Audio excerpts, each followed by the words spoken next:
Namaste travelers. This is Right of the Hills, aka Ashish Singh.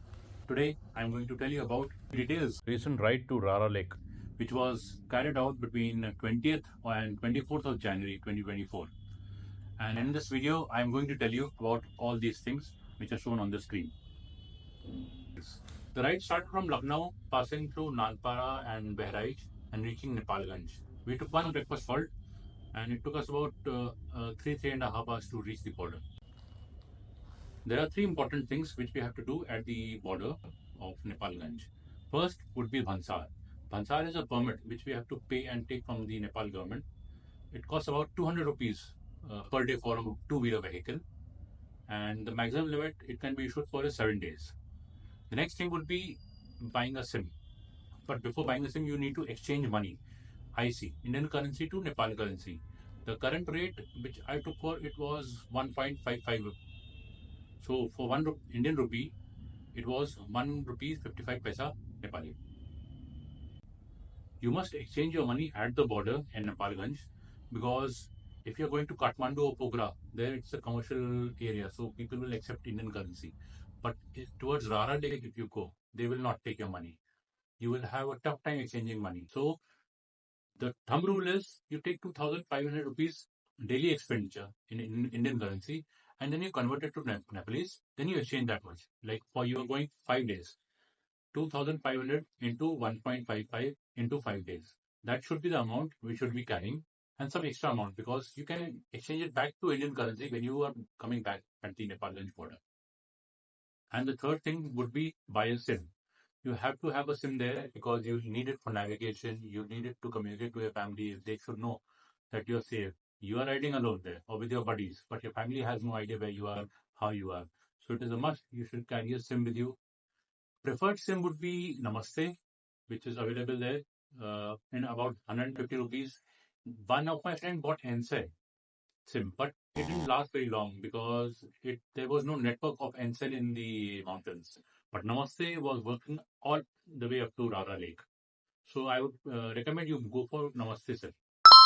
One more important tip, as you cross Nepalganj border and you're heading towards Surkhet, make sure your speed is within speed limits because there are various checkposts and police officers standing there with the radar guns and they will catch you.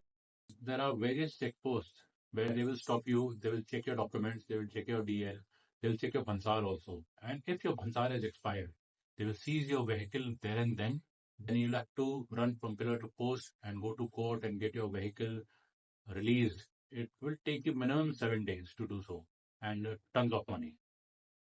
The hotel stays are cheap because it ranges from 1,000 rupees to 1,500 rupees to 2,000 rupees maximum. But the food is expensive. Like you have to pay 300, 350 rupees for dal bhat and petrol is expensive. So at the first petrol pump, after we crossed the Nepal-Ganj border, the petrol rate was 165 rupees Nepali. And as we went up further, the prices gradually increased because there are no petrol pumps. There are shops run by the Nepal Oil Corporation, and the petrol and diesel is available in barrels and drums. The rate started from 180 rupees and it went up to 220 rupees. So if you have jerry cans, fill up your tank before you cross the border into Nepal. So after doing all those three things, we started our ride from Nepalganj border to Surkhet, which is also called as Mahendranagar. In Nepal, people measure distance in hours. So from Nepalganj to Mahendranagar or Surkhet, Mahendranagar is the district and Surkhet is the town where we are staying. So it took us about 4 hours from Nepalganj to Mahendranagar, where we stayed for the night. The hotels are easily available. That hotel cost us about 1,500 rupees and it was shared between two people, day two. So we woke up at about 7 o'clock and we started our ride at precise 8 o'clock in the morning. From Surkhet, we started riding towards Jumla. The roads initially were very good, but gradually as we went up, the road conditions started deteriorating and it was pretty bad. So our average speed was about 40 to 45 kilometers per hour for that day. There are two routes you can take from Surkhet to Jumla. One would be the more scenic one, which passes through Guranse. I put the name on the screen. And while coming back, you can come from Kuntathari I'll put the name again on the screen. It is a shorter route and it is not very scenic. So while going, you go from that point and you're coming back, you come from Kunapari. But one thing you have to remember when you leave Surkhet and pass Duranse Bazaar, there's a sharp left turn which has to be taken. There's no board, no marking. It is on the map, it is named as 0 Point Siakot, where you have to take a sharp left turn down the hills and then you have to again start moving forward. If you miss that turn, you'll head somewhere else. So make sure your maps are downloaded and on. The distance between Surkhet and Jumla is about 250 kilometers. It will take you about 9 to 10 hours of riding because the roads are bad and twisties are there. The construction is going on. There's slush on the road. There'll be plenty of traffic also at times, and then there'll be road stoppages when the construction is going on. So we went to Jumla, stayed for the night. One more tip, between Nagma Bazar and Jumla, midway, that is about 11 kilometers from Nagma Bazar, there's Tato Pani. Tato Pani is a hot water spring where you can pay 50 rupee entry fee and relax in the hot water spring, fresh flowing water. And you can relax your bones, relax your muscles, and have a nice time there if you have time. Day 3, Jumla to Saleri. Saleri is about 45 minutes walk from the Rara Lake. That is the last point where you can take your vehicle and you can park it there. There are about 5 or 6 hotels there and you can put up for the night. The route from Jumla to Rara Lake or Saleri is not mentioned on the map. It is not there. So you have to ask people every time to take a turn. And it will be difficult because on a 5 hour journey, we got only 3 people there. And luckily some workers were there, so we had to go back and ask them which route to take. Jumla to Saleri route is not for beginners. It was a tough route, toughest for me also. The incline was 40, 45 degrees. The hairpin bends were very steep and there were no roads, big bricks buried under mud. So it was quite risky and dicey. My basket also got damaged in all this fiasco. The distance is 70 kilometers, but it took us 5 hours. 3 hours was right time, and in 2 hours we spent taking photographs. After all, when you're traveling, you're not just trying to go from point A to point B. You have to enjoy the route also. So we had to stop. We stopped. We took photographs. We enjoyed the view. We had some water. We had chat, and we had a few falls also because of black ice. Because initially when we saw it was looking like just slush, but when the guy passed over it, they slipped immediately. So by 4 o'clock we reached Saleri and there we took up a hotel. It was around same. It was a homestay, so we paid about 1,000 rupees for 2 people, one room, 2 beds, and the food, breakfast, and everything was additional. In the evenings, auntie and uncle used to put up fire in the bukhara. Bukhara is kind of a box structure inside which they put wood and a cheap fire passing through so that we don't suffocate because of the carbon monoxide and carbon dioxide. So we used to sit there, have a dinner there. Again, 300, 350 rupees per meal. It's okay for homestays because in about 1 year, they earn for only 5 months. So they have to, like squirrels, they have to collect in those 5 months and they have to survive on that earnings for the next 7 months, which is off-season period. Like we went in January and we were the only 2 tourists there. Day 4, we got up at about 6 o'clock in the morning. So from Saleri to Rara Lake is about 40-45 minutes of walking, which is quite easy. It is almost plain. Breeze Rara Lake, you do your water sports, boating and horse riding there.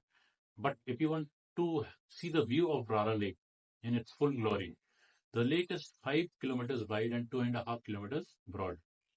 So to see a bird's eye view of the lake, you have to take a trek of about 12 more kilometers to Munma Top. The trek is difficult.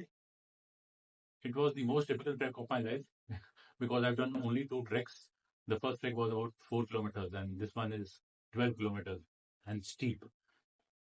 Took us about 3 hours to reach Munma Top, but the view was amazing. It was worth the pain. For the trek, make sure you have plenty of layers because you'll sweat, but do not let wind get you. At Saleri itself, there's a check post of the army where you have to make an entry and make sure you don't carry a drone there. Nowhere in Nepal, in that region, drones are allowed. As you go further, there's one more gate.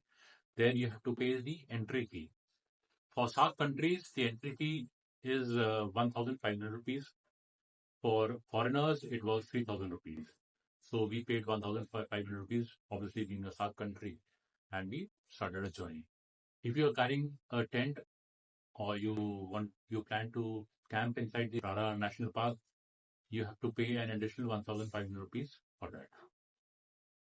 So about 3.5, 4 hours of trek, when we reached up to Munma top, had a nice view from there. We had chow chow Maggie, and then we started our journey back. It took us maximum 2 hours because it was obviously downhill. 2 hours to reach our campsite. But by the time we reached our camp, we were totally exhausted.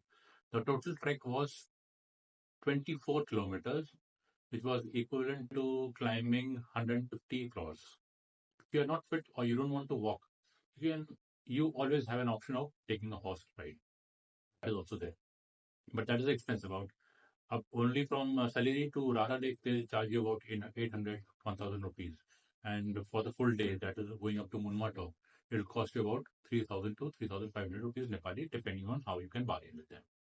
So, day 5, our return journey starts from Saliri to Nagma Bazaar. We did not take the route back to Jumla because it was very tough. The road to Nagma Bazaar was pretty easy, and for an adventure bike, the road is perfect. It took us about 3 hours to reach Nagma Bazaar. Then we went to Tatopani, had a bath there in the hot water spring. Then we proceeded further. So the route which we took was from Saleri to Bulbule. From Bulbule, the route bifurcates. One goes to Jumla and the other one goes to Nagma Bazaar. So we have to take the Nagma Bazaar route, which will be on your right. From Nagma Bazaar, you have to go further to Manma, and then we had to take a night halt at Rakam Kranali. Rakam Kranali, we basically had to go there because we are out of money and we had to exchange it again. There will be various checkposts where you'll have to stop, make an entry. There won't be any fees there, but you have to enter your vehicle number, your name, your mobile number, and at places they ask for your DL number also. So keep your DL handy. Be careful at a few checkposts because at one checkpost we met a guy, an officer. He asked us to show him the Bhansar. We checked the Bhansar. Then he asked, "Where's the permit for the Rara Lake?" He was blocking us. He was trying to extort money from us. He said, I told him there's no permit required for Rara Lake entry, and whatever permit fees is there, we have to pay at the Rara Lake entrance only. Nothing is required here. He said, okay, then he let us go. The main challenges we faced were bad roads, or some people call them good roads because we are adventure bike riders. Then the petrol was a big challenge there, finding good petrol. The petrol which were available were in canisters and bottles, and they had to put a funnel and put a cloth to filter out the garbage and muck floating in the oil. So yeah, nothing happened to our engine, but obviously you were scared. Carry medicines. It's a must. You must have painkillers. I got fever there. I got food poisoning at the restaurant there. So must carry medicine for food poisoning, for fever, for pain, and all those things which you require. Some more tips would be follow ROR, rules of the road, obviously. When you're passing through villages, be careful of the children, as it is in India, and you have to be careful of the chicken and geese which are roaming around. If you kill a chicken or geese, they'll stop you and you'll have to pay heavily for that. Unlike in India, where it is okay for people to go on high beams, even in the mountains, which is rather risky and dangerous for the people coming from the front. There in Nepal, if you go on high beam, people will stop you and they will ask you to lower your beams because that is how the people roam. So if you are alone on the highway, there's nobody coming from the front. Your high beam is okay. But as soon as you see a vehicle coming from the front, it is polite and recommended that you lower your beam. Electronics in your bike are good for your safety, but in off-roading, they all fail. So it is better you turn off your traction control. It is mandatory you turn off your ABS because when you're rolling in mud and you want to apply your brakes, they will not apply. So you keep rolling. We had an incident. A brother fell down because he was on his BMW, and in BMW, I don't know why they made an adventure bike, but they did not give an option to turn off the ABS, because of which he fell down. In KTM, good KTM, they have an option. I can turn off my traction control, I can turn off everything, make it a manual bike, and then the KTM shines. So that's it, travelers. This is all the information I had, I could think of. I shared it with you because I could not find a video sharing information for Rara Lake. So I thought, why not make a video and let you all guys have a safe trip. Thank you.